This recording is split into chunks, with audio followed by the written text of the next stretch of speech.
নমস্কার বন্ধুরা, শ্রাবণ মাসের শেষ সোমবারে শিবের পুজো করার জন্য কী দিতে হবে সেই নিয়ে আজকে আমরা আলোচনা করব। শ্রাবণ মাসের শেষ সোমবার, এই সোমবারে পুজো করার সময় শিবকে কী দিতে হবে। শিবের প্রথমে যেরকম আমরা শিবলিঙ্গকে অভিষেক করি পঞ্চামৃত দিয়ে, প্রথমে এই পঞ্চামৃত তৈরি করে নিতে হবে। এই পঞ্চামৃত তৈরি করার উপকরণ: দুধ 1 কাপ, দই 1/2 কাপ, মধু 2 টেবিল চামচ, চিনি 2 টেবিল চামচ এবং ঘি। এবং এই চিনির যেন গুঁড়ো চিনি হয়। এই 5টি উপকরণ ভালো করে মিশিয়ে নিতে হবে, তাহলে পঞ্চামৃত তৈরি হলো। একটি পরিষ্কার পাত্রে প্রথমে দুধ নিতে হবে, তার মধ্যে দই, মধু ও চিনি ভালোভাবে মিশিয়ে নিতে হবে এবং সর্বশেষে ঘি যোগ করে আস্তে আস্তে মিশিয়ে দিতে হবে। এই পঞ্চামৃত সাধারণত পূজা, অভিষেক বা প্রসাদ হিসাবে ব্যবহার করা হয়। পঞ্চামৃতর প্রতিটি উপাদান ধর্মীয় ও আধ্যাত্মিক দিক থেকে বিশেষ অর্থ বহন করে।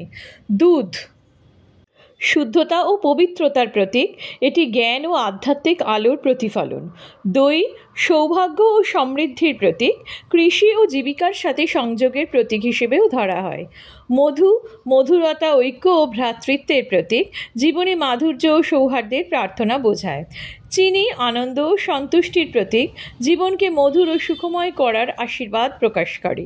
ঘি শক্তি, স্বাস্থ্য ও আয়ুর প্রতীক, এটি দেবতাদের প্রিয় নিবেদন হিসেবে বিবেচিত।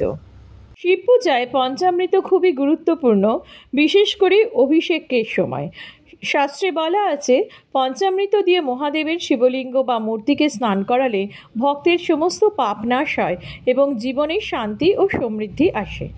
প্রথমে শিবলিঙ্গে জল দিতে হবে, তারপর পঞ্চামৃত ধীরে ধীরে শিবলিঙ্গের উপর ঢালতে হবে, শিব মন্ত্র জপ করতে হবে।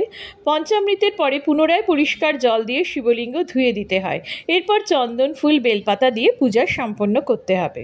শিব পূজায় পঞ্চামৃতের প্রতীকী অর্থ: দুধ শিবের করুণা ও জ্ঞানের স্রোত, দই ভক্তের জীবনের সমৃদ্ধি ও স্থিরতা, মধু ভক্ত ও ভগবানের মধ্যে মাধুর্যপূর্ণ সম্পর্ক, চিনি জীবনে আনন্দ ও সুখ, ঘি ভক্তের আত্মার দীপ্তি ও আধ্যাত্মিক শক্তিবৃদ্ধি। শ্রাবণ মাসের শেষ সোমবারে শিবকে অন্নভোগ দেওয়া যায়, বিভিন্ন শস্য দেওয়া যায়। আর এছাড়া শিবলিঙ্গের সামনে এইভাবে কিছু অখণ্ড চাল এবং তিল সহযোগে দিতে পারা যায় এবং এইভাবে দিলে বলা হয় চিরকাল সমৃদ্ধি থাকবে, সুখ সমৃদ্ধি থাকবে। এই জন্য শ্রাবণ মাসের শেষ সোমবারে শিবলিঙ্গকে অবশ্যই অখণ্ড চাল এবং তিল অর্পণ করা উচিত। তাই শ্রাবণ মাসের শেষ সোমবারে শিবলিঙ্গকে অভিষেক করার পরে পঞ্চামৃত দিয়ে অভিষেক করতে হবে এবং সেই অভিষেক করার পরে চাল এবং তিল দেওয়া যায়। এইভাবে দিলে ঘরে সুখ সমৃদ্ধি সবসময় থাকে।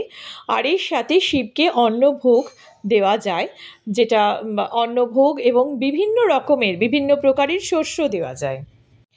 বন্ধুরা, আজকে এখানেই শেষ করছি। আমার পাশে থেকো এবং সকলকে আমার পাশে থাকার জন্য ধন্যবাদ। নতুনরা অবশ্যই কিন্তু চ্যানেলটা সাবস্ক্রাইব করো, লাইক, কমেন্ট, শেয়ার করো। দেখা হবে আবার পরের ভিডিওতে। ওম নমঃ শিবায়।